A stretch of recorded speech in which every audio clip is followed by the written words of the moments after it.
Hello everyone, हमारी अपनी पाठशाला में आज हम लोग देखेंगे 67 बीपीएससी प्रीलिम्स के सॉल्यूशन विथ डिटेल के साथ पढ़ना आप बहुत आवश्यक है, क्योंकि अभी फिर आपका बीपीएससी के द्वारा ही सीडीपीओ एग्जाम होना है और साथ में बीपीएससी का ही री एग्जाम होना है। जैसे पहला क्वेश्चन जो दिया हुआ था वो था कि दर्पण के सामने खड़े व्यक्ति को अपना प्रतिबिंब अपने से बड़ा लगता है। ये आपका साइंस से क्वेश्चन था जो फिजिक्स से पूछा गया था, लाइट वाले सब्जेक्ट से। ध्यान समझ लेना, दर्पण में आपको ये याद रखना है कि अवतल दर्पण और उत्तल दर्पण। अवतल दर्पण में हमेशा जो प्रतिबिंब जो होता है वो आपके साइज से बड़ा दिखता है, ठीक है, और उल्टा दिखता है। और अब उत्तल दर्पण में जो होता है वो साइज से हमेशा छोटा दिखता है, जिस कारण से इसका उपयोग जो है गाड़ियों में साइड मिरर के रूप में किया जाता है और इसमें प्रतिबिंब सीधा आता है नॉर्मली जनरल कंडीशन में। तो आपका आंसर जो हो जाएगा वो हो जाएगा ए। इसके साथ हम लोग जानेंगे भी अवतल दर्पण के उपयोग। जैसे बड़ी फोकस वाले अवतल दर्पण का उपयोग दाढ़ी बनाने के काम में आता है। काम में इसलिए आता है, या आंख कान नाक के डॉक्टर इसका उपयोग करते हैं। कारण यही है कि इसमें साइज आपको जो साइज है वो बड़ा होकर दिखता है, जिस कारण से इसका उपयोग इस सभी सेक्टर में किया जाता है। वहीं गाड़ी की हेडलाइट और सर्च लाइट में उत्तल दर्पण का प्रयोग किया जाता है, सोलर कुकर में अवतल का प्रयोग किया जाता है। अगर फिर से क्वेश्चन रिपीट होता है और क्वेश्चन थोड़ा चेंज किया जाता है तो आपको हड़बड़ाने की आवश्यकता नहीं पड़ेगी। दूसरा क्वेश्चन पूछा गया कि पंखा जो है गर्मी के मौसम में आराम की अनुभूति देता है, क्यों? कारण इसका सिंपल सा होता है कि पंखा जब चलता है तो जो हमारा पसीना गर्मी का निकलता है उसको वो वेपराइज बहुत तेजी से कर देता है। सो आपका आंसर जो है वो हो जाएगा इसमें डी। फिर क्वेश्चन पूछा गया, लाइट से ही क्वेश्चन अगेन आया कि रात में आकाश में जो तारे हैं वो टिमटिमाते हैं, वो किसकी वजह से होता है? तो आपका आंसर होगा ए, प्रकाश के अपवर्तन के कारण ही। अपवर्तन के कुछ और घटनाओं को जान लो ताकि क्वेश्चन अगर आगे और मिले इससे तो आप हड़बड़ाओ ना, इसमें आप बता सको। जैसे द्रव में झुकी हुई आपकी जो कोई भी वस्तु को अगर आप पानी में रख, जैसे पानी है उसमें हमने एक चम्मच को डाला, चम्मच हमको टेढ़ा दिखाई देता है, तो ये घटना भी अपवर्तन का सिद्धांत है। तारे का रात में टिमटिमाना ये भी अपवर्तन का है। सूर्योदय के पहले और सूर्यास्त के बाद भी सूर्य का दिखाई पड़ना ये भी अपवर्तन का है। सिक्का पानी में उठा हुआ महसूस होता है और मछली जो होती है वो वास्तविक गहराई से ऊपर उठी हुई दिखाई देती है। ये सारी घटनाएं अपवर्तन के सिद्धांत से ही होती है। सो आपका आंसर हो जाएगा इसमें ए। फिर पूछा गया हाइड्रोजन बम किसके सिद्धांत पे काम करता है? ध्यान देना, हाइड्रोजन बम और परमाणु बम दो बम है। एक हाइड्रोजन बम है, ये जो काम करता है ये काम करता है फ्यूजन पर, नाभिकीय संलयन पर, जिसमें होता क्या है कि हाइड्रोजन के एटम आपस में मिलके एक हीलियम के एटम को बनाते हैं। तो ये संलयन, इसमें दो छोटे एटम आपस में जुटकर एक बड़े एटम का निर्माण करते हैं या नाभिक का निर्माण करते हैं। तो ये हुआ संलयन। फिजन क्या होता है? विखंडन, जिसमें एक बड़ा नाभिक टूटता है, एक बड़ा नाभिक दो छोटे नाभिक में टूट जाता है, साथ में 3 न्यूट्रॉन का उसमें उत्सर्जन होता है, उसको कहते हैं हम लोग फिजन। तो एटम बम जो होता है वो फिजन के सिद्धांत पर काम करता है, जबकि हाइड्रोजन बम जो होता है वो फ्यूजन के सिद्धांत पे काम करता है। तो आपका आंसर जो हो जाएगा वो हो जाएगा संलयन। संलयन में भी दो संलयन है, एक नियंत्रित यानी कंट्रोल्ड, एक अनकंट्रोल्ड। तो जब हम बम बनाते हैं तो हमेशा अनकंट्रोल्ड रखते हैं।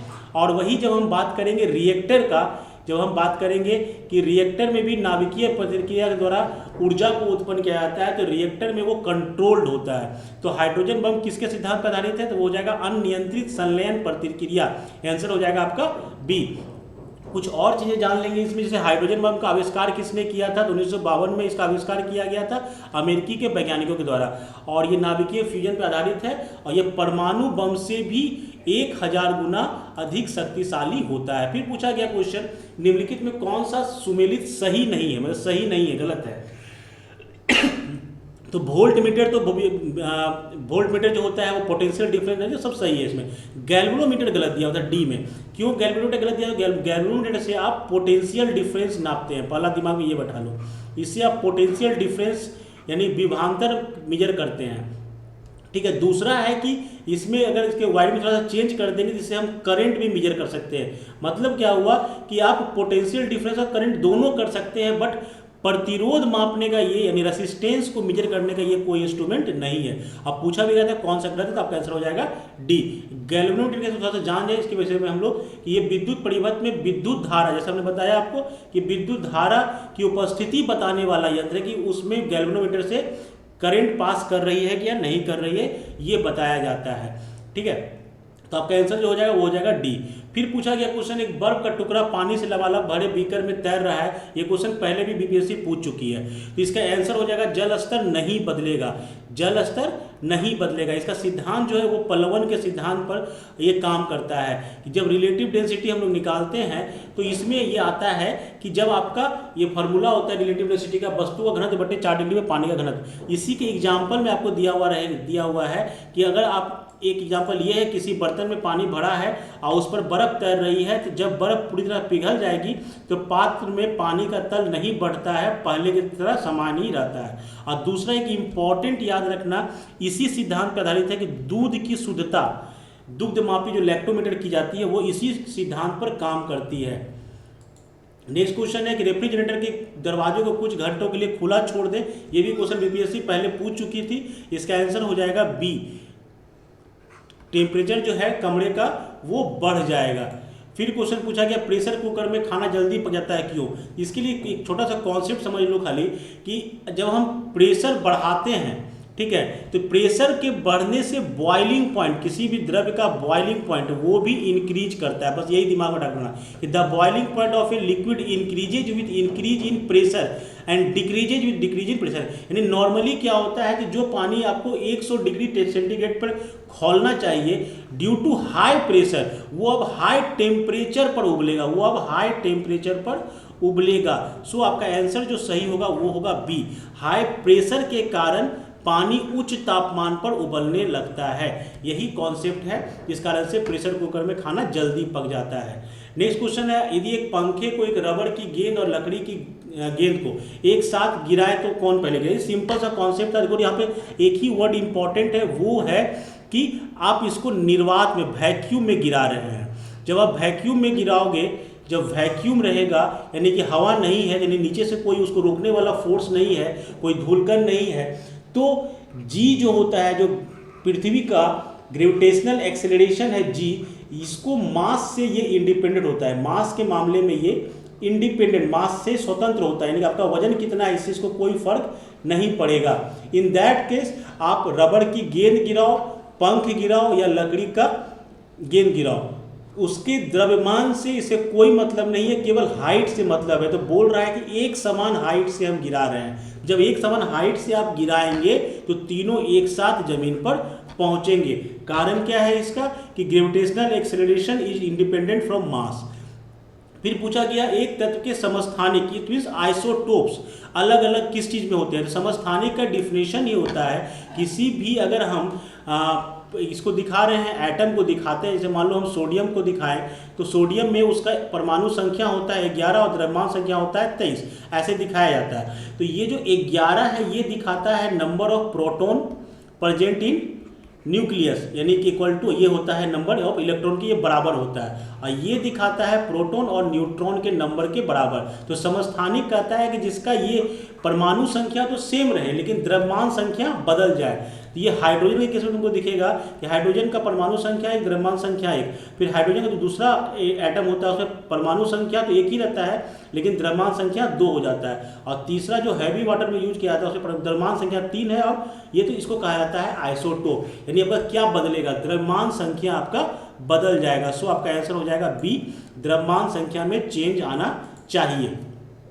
फिर क्वेश्चन पूछा गया कि जब दिन में पानी पर साबुन की फिल्म दिखाई देती है तो वो सुंदर रंग दिखती है, सुंदर रंग दिखाती है, तो क्यों दिखाती है। तो ये कारण है इंटरफेरेंस का, प्रकाश का व्यतिकरण।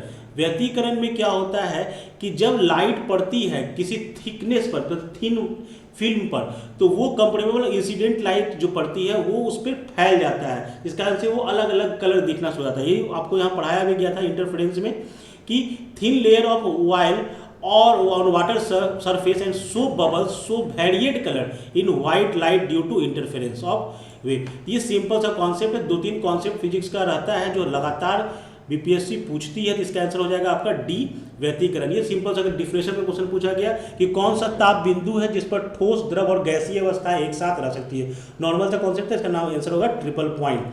अगर पढ़ना चाहे तो पढ़ सकते हैं। इसमें भी ट्रिपल पॉइंट वो बिंदु है जिस पर तीनों अवस्थाएं, ठोस, तरल एवं गैस, तीनों एक साथ पाई जाती है, इसको कहा जाता है ट्रिपल पॉइंट। नेक्स्ट क्वेश्चन पूछा गया एल्युमिनियम का सबसे प्रमुख महत्वपूर्ण अयस्क कौन सा है, तो वो तो होता है बॉक्साइट। ठीक है, चूंकि क्वेश्चन में पूछा गया सबसे महत्वपूर्ण, सो आपका आंसर हो जाएगा बॉक्साइट। आपका इसमें और भी सारे भी जो होते हैं, बॉक्साइट है, कोडरम है, फेल्सपार है, क्रायोलाइट है, एल्यूमिनाइट है और काओलिन है, ये सभी एल्यूमिनियम के ही अयस्क हैं, जिसमें आपको सबसे महत्वपूर्ण पूछा गया था, इसीलिए आपका आंसर हो जाएगा बॉक्साइट। फिर पूछा गया, अभी जस्ट हमने बताया कि नाभिक की द्रव्यमान संख्या क्या होती है, तो अभी जस्ट बताया नाभिक की द्रव्यमान संख्या जो होती है वो प्रोटॉन और न्यूट्रॉन का जोड़ होता है, जो नाभिक के अंदर रहता है। तो बताया कि न्यूट्रॉन और प्रोटॉन की संख्याओं के योग होते हैं, आपका आंसर हो जाएगा ए। फिर नेक्स्ट क्वेश्चन जो है वो है कि कौन सा सीमेंट का मुख्य घटक है। तो देखो सीमेंट का मुख्य घटक बहुत सारा होता है, देखो सीमेंट में बहुत सारी चीज़ें से मिलकर बनी होती है। तो इसमें देखो CaO जो चूना पत्थर है वो 60 से 70% सिलिकॉन डाइऑक्साइड जो है 20 से 25% ये सब सभी रहते हैं। बट क्वेश्चन जो तुम्हारा पूछा गया कि मुख्य घटक कौन सा है, तो मुख्य घटक जो होगा वो हो जाएगा चूना पत्थर, आपका आंसर हो जाएगा ए सही। फिर पूछा गया किस विलयन का pH मान 7 से अधिक होता है। तो सिंपल सा कॉन्सेप्ट होता है कि जब हम लोग एसिड बेस पढ़ते हैं तो 7 जो है वो न्यूट्रल होता है, याद रखना, हम लोग यही पढ़ते हैं, ये उदासीन का है। और इसके इस तरफ मतलब 7 से जब इधर बढ़ेंगे 1 की ओर, यानी यहाँ से होगा ना 1 होगा, 2 होगा, 3 होगा, 4 एंड सो ऑन, इधर जब घटेंगे यानी 7 से जब कम जाएंगे तो हम लोग एसिड हो जाते हैं, और 7 से जब वैल्यू हमारा ज़्यादा होता है तो हम लोग हो जाते हैं बेस, क्षार। तो पूछा गया कि 7 से ज़्यादा कहाँ होगा, तो कहाँ होगा, क्षार में होगा, तो क्षारीय विलयन आपका आंसर सही हो जाएगा। ठीक है, बफर जो होता है ये न्यूट्रल होता है, अम्लीय जिसमें 7 से कम होगा, उदासीन तो 7 खुद है ही, तो ये हो जाएगा आपका। और इस पर एक क्वेश्चन बीपीएससी ने लास्ट ईयर 66 में पूछा था, इस फॉर्मूला पर एक क्वेश्चन पूछा था। तो क्वेश्चन लगभग वही सब आ रहे हैं जो लगातार बीपीएससी पूछती आ रही, कोई नया क्वेश्चन अभी तक नहीं लाई है। फिर पूछा गया कौन सा विकल्प गलत है। जैसे पहला बोला कि नाभिक के अंदर प्रोटॉन और इलेक्ट्रॉन, बस यही पे गलती है कि नाभिक के अंदर, अभी हमने फिर दोबारा तीसरी बार बता रहे हैं कि नाभिक में प्रोटॉन और न्यूट्रॉन होता है, ना कि इलेक्ट्रॉन। इलेक्ट्रॉन जो होता है वो न्यूक्लियस के चारों ओर चक्कर लगाता रहता है, तो प्रोटॉन और इलेक्ट्रॉन की उपस्थिति, ये गलत हो गया आपका, यानी पूछ भी रहा है कौन सा गलत है, तो आपका आंसर हो जाएगा ए। फिर पूछा गया कि तरलीकृत जो एलपीजी यूज करते हैं हम लोग, लिक्विफाइड पेट्रोलियम गैस, उसका मुख्य घटक कौन सा है। तो देखो एलपीजी में मुख्य घटक जो होता है वो ब्यूटेन या प्रोपेन, दोनों में कोई हो सकता है। तो देखो परसेंटेज के हिसाब से अगर बात करें तो 50% ब्यूटेन होता है, 48% प्रोपेन होता है और 2% पेंटेन का मिश्रण होता है। ठीक है, एलपीजी एक गंधहीन गैस होती है और इसमें 50% ब्यूटेन होता है। तो आपका क्वेश्चन में पूछा गया कि इसमें कि प्रमुख घटक कौन से हैं, प्रमुख घटक, चूंकि इंपॉर्टेंट घटक पूछ रहा है तो आपका आंसर हो जाएगा डी। अगर सिंपली पूछता कि घटक कौन कौन से हैं तो आपका आंसर ई होता। फिर पूछा है कि पानी मिट्टी से जड़ों में किस भौतिक क्रिया के द्वारा गुजरता है। तो इसको तो हम लोग बहुत अच्छे से पढ़ चुके थे कि जाइलम नाम का उसका एक टिश्यू होता है जो पानी को ऊपर की ओर भेजता है। तो पूछा कि ये किस प्रोसेस से भेजता है, that process is known as osmosis, यानी कि परासरण। ऑप्शन हो जाएगा डी। सिंपल सा कॉन्सेप्ट है, परासरण क्या कहता है, विलयक और विलयन को, मतलब ये कॉन्सेप्ट है कि परासरण की प्रक्रिया, इसी प्रक्रिया के तहत जो तना होता है वो पानी मिट्टी से निकालकर जड़ों से के माध्यम से ऊपर की ओर भेजता है। फिर पूछा गया निम्नलिखित में गलत कथन का चयन करें। ये क्वेश्चन थोड़ा सा ट्रिकी था, इसका आंसर जो हो जाएगा वो हो जाएगा सी। फिर पूछा गया बायोडिग्रेडेबल अपशिष्ट को आमतौर पर किसकी मदद से उपयोगी पदार्थों में बदला जा सकता है। तो वो जो है वो पदार्थ जो है वो इंपॉर्टेंट क्वेश्चन था, ये बैक्टीरिया के माध्यम से होता है। ये इसको थोड़ा सा जानना भी जरूरी है कि बैक्टीरिया जो है उसका यूज किया जाता है ऑर्गेनिक वेस्ट को डिकम्पोज करने के लिए। बस इतने दिमाग में रखना कि कोई भी ऑर्गेनिक वेस्ट होगा उसे डिकम्पोज करने के लिए हम लोग बैक्टीरिया का यूज करते हैं। ठीक है, और ये इसलिए इम्पोर्टेंट हो रहा है क्योंकि एसबीएम के तहत जो हम लोग सॉलिड लिक्विड वेस्ट मैनेजमेंट करते हैं उसमें बैक्टीरिया के माध्यम से ही उस घरेलू कचरा को हम लोग डिकम्पोज करके उसे दोबारा यूज के लायक बनाते हैं। तो ये चूंकि न्यूज में भी चल रहा है लगातार, इसीलिए ये क्वेश्चन आपको एग्जाम में दिखा। और चूंकि एग्जाम आपको फिर से अभी बीपीएससी का दोबारा एग्जाम होगा वो भी देना ही है, और सीडीपीओ का एग्जाम जो है वो भी देना है। तो सीडीपीओ के एग्जाम के लिए ये सारे क्वेश्चन बहुत इंपॉर्टेंट रहेंगे, चूँकि इसमें करंट अफेयर फिजिक्स में टोटल टॉपिक कवर है। तो एक बार ये सेट अगर आप पूरी इसको बेस बना के पढ़ोगे आगे तो आपको मदद मिलेगी। फिर क्वेश्चन पूछा गया ग्रेफाइट और हीरे के बारे में कौन सा कथन सत्य है। पूछा गया स्टेटमेंट कौन सा करेक्ट है। जैसे पहला बोला कि इनके पास एक जैसी नहीं होता है, क्रिस्टल संरचना एक जैसा नहीं होता है। कठोरता जानते हो सबसे हीरा कठोर है और ग्रेफाइट कठोर नहीं होता है। चालकता के बारे में बात करें तो दोनों गलत है। फिर ये जो क्वेश्चन है ये एक समान रासायनिक प्रक्रियाओं से गुजर सकते हैं। तो पढ़ा जाए इसको, बड़ा सिंपल सा चीज लिखा गया है। कार्बन एक अधातु है, ठीक है। अपरूपता किसे कहते हैं, बस ये एलोट्रोपी कैसे बताइए। वैसे पदार्थ जिसके रासायनिक गुण जो है वो समान और भौतिक गुण विपरीत हो। यहाँ पूछा भी गया था कौन सा कथन सत्य है, तो रासायनिक गुण समान होता है जिसका से दोनों सेम रासायनिक प्रक्रिया से गुजर सकते हैं, तो सत्य कथन यही है, ठीक है। और इसके बाकी गुण भी दिए हुए हैं बहुत सारे, उसको आप लोग देख सकते हो। फिर क्वेश्चन है, रात के समय सलाह दी जाती है कि पेड़ के नीचे ना सोए, क्योंकि ये सब लोग जानते हैं कि दिन में पेड़ जो है सनलाइट में प्रकाश संश्लेषण करता है, फोटोसिंथेसिस करता है, जिसमें वो कार्बन डाइऑक्साइड गैस लेता है और ऑक्सीजन को इमिट करता है। ये दिन में जब सनलाइट रहती है तब, और जब सनलाइट नहीं रहती है इन दैट केस वो ऑक्सीजन एब्जॉर्ब करती है और कार्बन डाइऑक्साइड इमिट करती है। क्या इमिट करती है? Carbon dioxide. तो यही है, चूंकि कार्बन डाइऑक्साइड आपके लिए, इंसानों के लिए जहरीला होगा, जिस कारण से अगर रात में आप पेड़ के नीचे सोएंगे तो आप बीमार पड़ जाएंगे। इसीलिए कहा जाता है रात में पेड़ के नीचे ना सोए। तो आपका ऑप्शन कौन सा हो जाएगा? सी, कार्बन डाइऑक्साइड। रात को चूंकि पेड़ कार्बन डाइऑक्साइड को मुक्त करते हैं। फिर कीटभक्षी पौधे मिट्टी में किसकी कमी से उगते हैं? तो कीटभक्षी पौधे मुख्यतः देखो, पौधों के लिए, कोई भी पौधों के लिए सबसे इंपॉर्टेंट जो अवयव जरूरी है तत्व वो है नाइट्रोजन।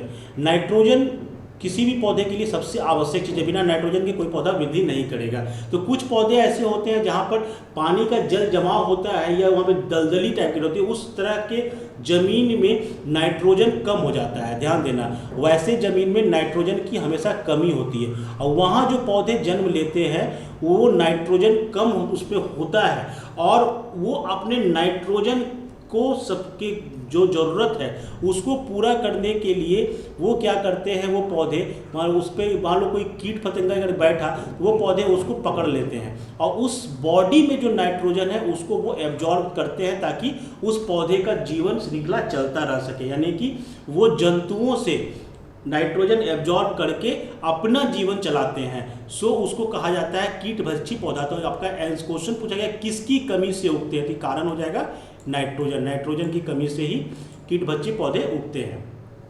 फिर क्वेश्चन पूछा गया, पौधों का तना पौधों के सभी हिस्सों में भोजन वितरित करने और किस चीज में मदद करता है? ध्यान समझ लो, इसमें ऑप्शन जो होगा वो तो पौधों के भोजन के भंडारण, ये तो सही है। और इसमें देखोगे कि कुछ तने ऐसे होते हैं जो प्रकाश संश्लेषण में भी भाग लेते हैं, जिस कारण से ये भी सही होना था, जिस कारण से हम लोगों ने आंसर इसका ई माना। जैसा कि बुक्स वगैरह में भी दिया हुआ है कि जो स्टीम होते हैं वो लीव्स को बियर करते हैं, मतलब जितने पत्ते होते हैं उसके पकड़ते हैं, उसके पोजीशन को बताते हैं। यानी एक तरीके से कहो तो उसके आकार को भी ये प्रोवाइड कर रहा है, ठीक है, वो आकार को भी वहाँ पर वो बता रहा है। दूसरा है स्टोरेज ऑर्गन है, ये स्टोर करता है फूड को, तो ये तो है ही। मॉडिफाइड स्टेम जो होते हैं वो फोटोसिंथेसिस में भी भाग लेते हैं या फोटोसिंथेसिस भी परफॉर्म करते हैं। सो इसका आंसर हम लोगों के हिसाब से तो ई है। बाकी देखना है कि बीपीएससी अगर अपना इसका आंसर पता नहीं जारी करेगी या नहीं करेगी। अगर जारी करती है तो किसको अपना वो आंसर सही मानती है, बट हम लोग के हिसाब से जैसा एनसीईआरटी या अदर बुक का डिफिनेशन है और बताया गया है फंक्शन, उस हिसाब से तो हमारे हिसाब से ई होगा, क्योंकि हम लोग इसमें पौधों के भंडारण को भी मान रहे हैं, पौधों के आकार को भी मान रहे हैं, प्रकाश संश्लेषण को भी मान रहे हैं। तो हमारा आंसर हो जाएगा मोर देन वन। फिर क्वेश्चन है आधान ट्रांसफ्यूजन में क्या होता है? रक्त जो हम लोग एक बॉडी से दूसरे बॉडी में चढ़ाते हैं तो उसमें क्या क्या देखा जाता है? तो उसमें ब्लड का तो टाइप देखा ही जाता है, उसमें साथ साथ देखा जाता है आरएच फैक्टर को।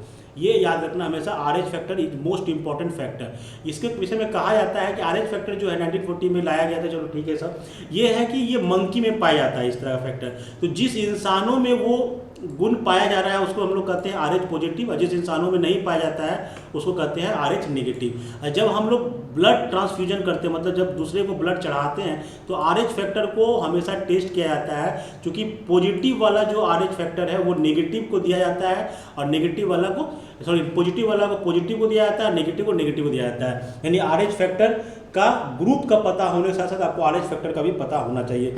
पीयूष, पिट्यूटरी जो ग्रंथि है वो कहाँ होती है? तो वो होती है मस्तिष्क में। जैसा कि हम लोग अपने फिगर से भी समझ सकते हैं, यहाँ पर आपको दिया हुआ है, ये पिट्यूटरी ग्रंथि है आपकी, जो आपके मस्तिष्क में पाई जाती है, ठीक है। इसको मास्टर ग्लैंड भी कहा जाता है, क्योंकि ये कंट्रोल करती है हाइपोथैलेमस को। चलो आगे बढ़ते हैं हम लोग। निमोनिया का संक्रमण जो होता है वो कहाँ होता है? तो निमोनिया जो होता है वो मुख्यतः फेफड़ों में होता है, जिसमें सांस लेने में काफ़ी कठिनाई होने लगती है। और अगर इसको किताब की भाषा में समझे तो वो होता है निमोनिया जो डिजीज है due to infection of obligate fluid causing severe project, मतलब आपके सांस लेने में समस्या होना शुरू हो जाएगी। ठीक है, ये हो गया आपका निमोनिया क्वेश्चन। उसके बाद क्वेश्चन आया सार्वभौमिक स्वीकार्य रक्त समूह, मतलब कौन सा ऐसा रक्त है, ग्रुप है जो सभी से खून ले सकता है? तो वो लेता है AB ग्रुप। यहाँ पे दो बातें आपको याद रखनी चाहिए। पहला है कि ब्लड ग्रुप O को हम लोग कहते हैं, जो O ब्लड ग्रुप होता है उसको कहते हैं यूनिवर्सल डोनर, ये किसी को भी खून दे सकता है। और ब्लड ग्रुप AB को कहा जाता है यूनिवर्सल एक्सेप्टर, बिकॉज ये किसी से भी, it does not contain any antibody, इसमें एंटीबॉडी नहीं होता, इसलिए किसी से भी ये खून ले सकता है। तो ये था आपका रक्त के बारे में जो क्वेश्चन था आपका, इसका आंसर हो जाएगा C। उसके बाद गर्भ में भ्रूण के विषय में जानने के लिए निम्नलिखित में कौन सी तरंगों का, ये सब लोग जानते हैं कि अल्ट्रासाउंड होता है, क्योंकि अल्ट्रासाउंड लोग कराते हैं, सो अल्ट्रासोनिक वेव यहाँ पर यूज किया जाता है। ठीक है, तो अल्ट्रासाउंड वर्ड से सब लोग वाकिफ होंगे, सो इसका आंसर आप लोग सिंपली जानते हो। कोविशील्ड भारत का कोविड वैक्सीन जिसे WHO द्वारा अनुमोदित किया गया, किसे याद रखना कोविशील्ड के बारे में कि कोविशील्ड जो है वो सीरम इंस्टीट्यूट बना रही है, जिसको एस्ट्राजेनेका कहा जाता है। ये कोविशील्ड है, इसको सीरम बना रही है। दूसरी भारत की जो वैक्सीन है कोवैक्सीन, इसको बनाया जा रहा है ई भारत लिमिटेड के द्वारा, इस पर एक अच्छा सा वीडियो हम लोग डाले भी थे, ज़्यादा नहीं 3 दिन पहले ही डाले थे, ताकि लोगों को करंट अफेयर के थ्रू ये मालूम रहे। कोविशील्ड और कोवैक्सीन से बताया भी गया था कि जो इसको ऑक्सफोर्ड एस्ट्राजेनेका कहा जाता है कोविशील्ड को, और भारत बायोटेक बना रही है। तो इसको दोनों को आपको याद रखना है कि कोविशील्ड सीरम इंस्टीट्यूट से रिलेटेड है, जबकि कोवैक्सीन जो है वो भारत बायोटेक से कोलैबोरेट किया हुआ है। तो ये भारत में इन दोनों को बनाया जा रहा है। अटल सुरंग रोहतांग हिमाचल प्रदेश की लंबाई कितनी है? देखो ये क्वेश्चन 66 BPSC में भी पूछा था, उसमें पूछा गया था इसका लोकेशन क्या है। ठीक है, अब की पूछा इसकी लंबाई क्या है? इसकी लंबाई है 9.02 किलोमीटर। ये न्यूज में आया था। दुनिया की सबसे लंबी हाईवे सुरंग टनल जो आम लोगों के लिए खोल दी गई है, हिमाचल प्रदेश की लाहौल घाटी में रोहतांग दर्रे के नीचे बनाई गई। यहीं पे क्वेश्चन 66 पूछा था कि रोहतांग दर्रा में कौन सा है, पश्चिमी है कि पूर्वी है? उसमें आंसर था पश्चिमी। नीचे बनाएगी 9.02 किलोमीटर लंबे घोड़े की नाल के आकार की। ये इंपॉर्टेंट है, जो अगला हो सकता है कि आपको CDP के एग्जाम में ये आपको दिख जाए। ठीक है, तो अटल टनल से क्वेश्चन दोबारा रिपीट किया। फिर पूछा गया भारत में किस वर्ष रेल बजट को आम बजट में मिला दिया गया? तो आपका आंसर हो जाएगा 2017 में मिला दिया गया रेल बजट को। 92 ईयर्स के बाद रेल बजट का विलय हुआ है। ये पेपर का ही न्यूज था कि 25 जनवरी 2016 को रेल बजट पुरानी परंपरा के तहत ही आई गई, जब सुरेश प्रभु रेल मंत्री थे। उसके बाद 2017 में वित्त मंत्री अरुण जेटली ने आम बजट में ही रेलवे बजट के आवंटन का प्रस्ताव पेश किया। इस तरह से 17 में जाकर ये खत्म हुआ। क्यों खत्म किया गया ये भी इंपॉर्टेंट है, क्योंकि अगले एग्जाम में हो सकता है क्वेश्चन इसी से हो, तो कुछ और मिला कर दे। 2015 में नीति आयोग की कमेटी ने अलग से रेलवे बजट को बंद करने के लिए सिफारिश की थी, जिस कारण से मोदी सरकार ने यह निर्णय लिया। तो आपका आंसर हो जाएगा उसका 2017।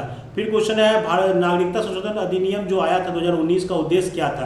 देखो इसका आंसर हो जाएगा ई। सीधा सवाल जान लो, इसमें जो लिखा हुआ है अफगानिस्तान, बांग्लादेश, पाकिस्तान से उत्पीड़ित अल्पसंख्यक समूहों को रखते, ये गलत लिखा हुआ। यहाँ पे है स्टेटमेंट क्या कि जो यहाँ से आए हुए हमारे 14 से पहले जो नागरिक आ गए हैं उनको हम लोग देंगे। ये लिखा भी गया अधिनियम में कि अधिनियम के तहत इस कानून के अनुसार कोई भी व्यक्ति जो अफगानिस्तान, बांग्लादेश या पाकिस्तान के हिंदू, सिख, बौद्ध, जैन, पारसी, ईसाई जो 31 दिसंबर 2014 या उससे पहले भारत आ गए, उन्हें नागरिकता प्रदान की जाएगी। ठीक है, यहाँ पे बवाल का विषय यही था, यहाँ पर मुसलमान नहीं लिखा हुआ था, जिस कारण से इसका बहुत विरोध हो रहा था।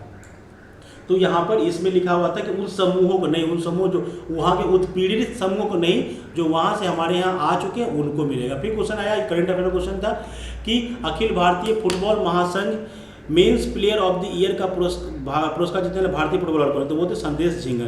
जो न्यूज आई थी वो ये थी, नई दिल्ली भारतीय टीम के संचालक वरिष्ठ खिलाड़ी संदेश झिंगर को अखिल भारतीय फुटबॉल महासंघ ने बुधवार को वर्ष का पुरुष फुटबॉलर चुना। ठीक है, अब मिडफील्ड के बाकी दूसरा, तो ये आपका हो गया, आपका आंसर हो जाएगा इसका बी।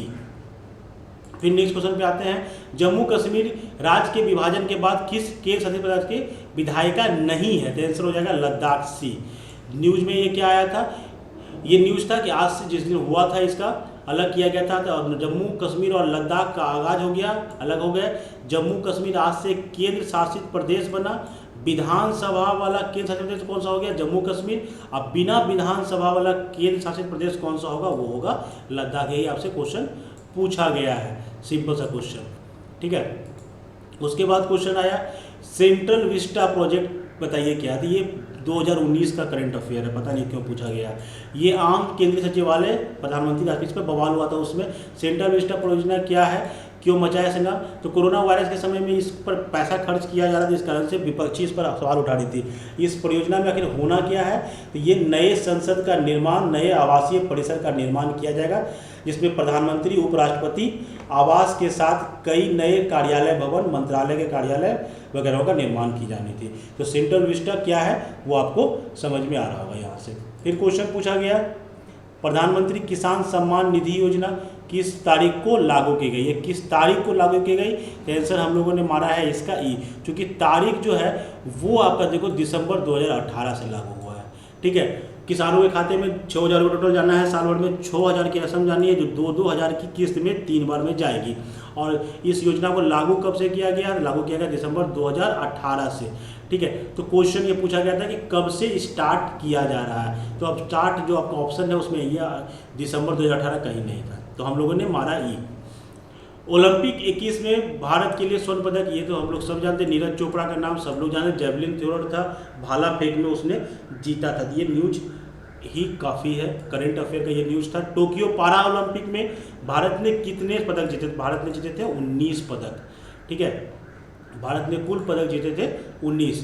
फिर पूछा गया भारत ने किस तारीख को संयुक्त राष्ट्र सुरक्षा परिषद की अध्यक्षता? ये याद रखना, मिलता है टाइम 1 महीने के लिए मिलता है, तो ये 1 अगस्त से भारत का कार्यकाल एज ए चेयरमैन शुरू हुआ था।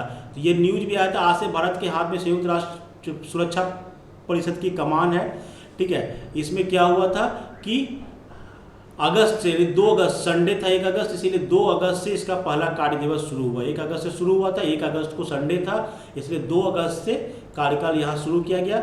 अगला क्वेश्चन आपको बीपीएससी इसी में पूछी थी, त्रिमूर्ति भी यहाँ पे मिल रहा है आपको, टीएस त्रिमूर्ति जो वहाँ पे आपके मेंबर हैं उसके बारे में। और दूसरा एक और क्वेश्चन है कि अस्थायी सदस्य के रूप में इनका कार्यकाल कब से शुरू होगा? तो अस्थायी के सदस्य के रूप में इनका कार्यकाल जो है 1 जनवरी 2021 को शुरू होना है। तो 3 क्वेश्चन एक ही न्यूज़ से आपको इस बार बीपीएससी में दिखे, तो आपका इसका आंसर तो हो जाएगा डी। फिर नेक्स्ट क्वेश्चन पे देखते हैं, जब अमेरिका ने पाकिस्तान को अपने सैनिकों से निकाला तो काबुल छोड़ने वाला अंतिम अमेरिकी सैनिक कौन था? वो था मेजर जनरल क्रिस डोनियो। ये न्यूज में आता है अमेरिका ने 2 दशक से ज़्यादा लंबी चली जंग के बाद सोमवार को अफगानिस्तान से अपने सैनिकों को वापस बुला लिया। अफगानिस्तान से छोड़ने वाले अमेरिका के आखिरी सैनिक क्रिस डोनियो हुए थे, जिनका तस्वीर बहुत ज़्यादा वायरल वगैरह हुआ था। चलो ठीक है, हमारा आंसर हो जाएगा इसका सी। नेक्स्ट क्वेश्चन है, किस फ्रांसीसी कंपनी ने भारत को राफेल को लेके लगातार न्यूज आता रहा? वो आंसर हो जाएगा आपका बी, डसाल्ट एविएशन।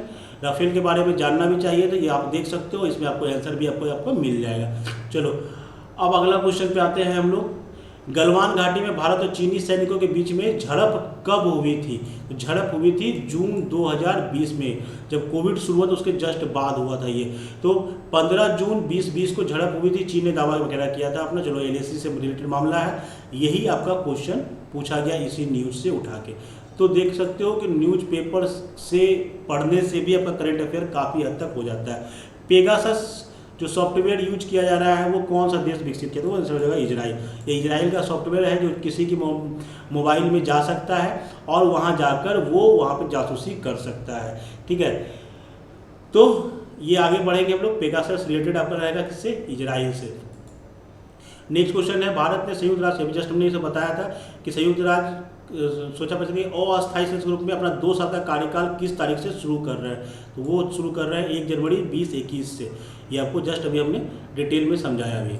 अगला क्वेश्चन है कि स्पुतनिक भी कोविड वैक्सीन का निर्यात किसके द्वारा किया है? ये रसिया का वैक्सीन है। 2 तरह का वैक्सीन रसिया द्वारा बनाया गया है, एक स्पुतनिक भी है और दूसरा जो है वो स्पुतनिक लाइट है। 2 वैक्सीन रसिया का है जो रसिया यूज कर रहा है, भारत को निर्यात भी किया जा रहा है। जो बाइडेन के बारे में पूछा गया कि कितने नंबर के राष्ट्रपति थे, तो Joe Biden 46 president of the United state America थे। सो आपका आंसर जो हो जाएगा वो हो जाएगा ए। फिर क्वेश्चन आया 2021 में गणतंत्र दिवस के परेड में कौन अतिथि थे। तो याद रखना है कि बोरिस जॉनसन को बुलाया गया था, बट कोविड के कारण इन्होंने अपना आमंत्रण जो इन्विटेशन दिया गया था कोविड के कारण वो कैंसिल हो गया था, जिस कारण से 21 में कोई नहीं आए थे। तो आपका आंसर हो जाएगा उपयुक्त में से कोई नहीं। यहाँ से ध्यान रखना कि 2022 के रिपब्लिक डे पर भी कोई नहीं आए थे बाहर से, ठीक है, तो उसमें भी आपका आंसर नॉन ऑफ दीज ही रहेगा। तो ये आपको याद रहेगा। न्यूज भी आया था लगातार दूसरी, इस बार का दिया हुआ है कि लगातार दूसरी बार दौरा रद्द हुआ है। तो 21 में भी कोई नहीं आए थे, 22 में भी कोई नहीं आए थे। फिर क्वेश्चन पूछा गया, जस्ट अभी को बताया भी हम लोग, यूएन में भारत के अस्थायी प्रतिनिधि कौन है, तो वो है टीएस त्रिमूर्ति। वो हम न्यूज में दिखा भी रहे थे आपको, वहाँ पर त्रिमूर्ति ही थे जो वहाँ पर बैठे हुए थे। फिर था 2011 की जनगणना के अनुसार भारत के किस जिले में पुरुषों की संख्या से ज़्यादा महिलाएं हैं, तो ये है आपका गोपालगंज में। अगर सेक्स डेंसिटी का हम देखें बिहार में सेक्स रेशियो का, तो गोपालगंज में जो है वो 1021 है। जैसा हम लोग जानते हैं कि सेक्स रेशियो निकाला जाता है, महिलाओं की संख्या निकालते हैं हम लोग पर 1000 पुरुषों की संख्या में, तो 1000 पुरुषों पर 1021 महिलाएं हैं। उसके बाद सिवान 988 और उसके बाद सारण है, किशनगंज है, नवादा है, ठीक है। चलो क्वेश्चन पूछा था कि पुरुषों से ज़्यादा महिलाएं थे, इकलौता जिला हमारा था गोपालगंज। फिर पूछा गया बिहार विधान परिषद की पहली बैठक किस वर्ष बुलाई गई थी, तो पहली बैठक बुलाई गई थी 1913 में। चूँकि अभी हाल में ही 100 साल पूरा हुआ था और उस पर उसके लिए हमारे माननीय राष्ट्रपति महोदय आए थे, तो उसी में ये न्यूज छपा था पेपर में कि 22 मार्च 1912 को बिहार अपना अस्तित्व में आया था, ठीक है। चलो ये सब न्यूज, ये भी क्वेश्चन कभी कभी पूछा जाता है। और विधान परिषद की प्रथम बैठक जो है वो 20 जनवरी 1913 को पटना कॉलेज बांकीपुर के सभागार कक्ष में हुई थी। तो आपका क्वेश्चन यही पूछा गया कि बिहार विधान परिषद का क्वेश्चन जो है, बिहार विधान परिषद का पहला बैठक जो है वो कब हुआ, तो आपका आंसर हो जाएगा बी 1913। फिर पूछा गया बिहार से रश्मि कुमारी क्या है। रश्मि कुमारी बिहार से एक इंटरनेशनल कैरम चैंपियन है, जो हाल में भी एक इंटरनेशनल अवार्ड जीत चुकी है, तो ये आपका आंसर हो जाएगा बी। फिर पूछा गया बिहार सरकार को डिजिटल अवार्ड 2020 क्यों दिया गया था। ये दिया गया था कोविड-19 के समय में, लॉकडाउन के दौरान बिहार के बाहर फंसे लोगों को सेवाएं प्रदान करने के लिए। जैसा कि न्यूज में भी था, बिहार को मिला डिजिटल इंडिया अवार्ड, कोरोना काल में बेहतर काम करने के लिए राष्ट्रपति ने किया सम्मानित, ठीक है। तो ये इसका आंसर जो हो जाएगा वो हो जाएगा कोविड में जो हम लोगों के द्वारा बाहर से लोगों को लाया गया और उनका यहाँ पे देखभाल किया गया। फिर क्वेश्चन है बिहार विधानसभा में अनुसूचित जाति के उम्मीदवारों के लिए कितनी सीटें आरक्षित है, तो वो आंसर हो जाएगा 38। टोटल सीट है 38 एससी के लिए है, 38 जो है वो एससी के लिए है और 2 सीट जो है वो एसटी के लिए है। टोटल हम लोग जोड़ते हैं 40 सीट हमारा अनुसूचित जाति जनजाति के लिए।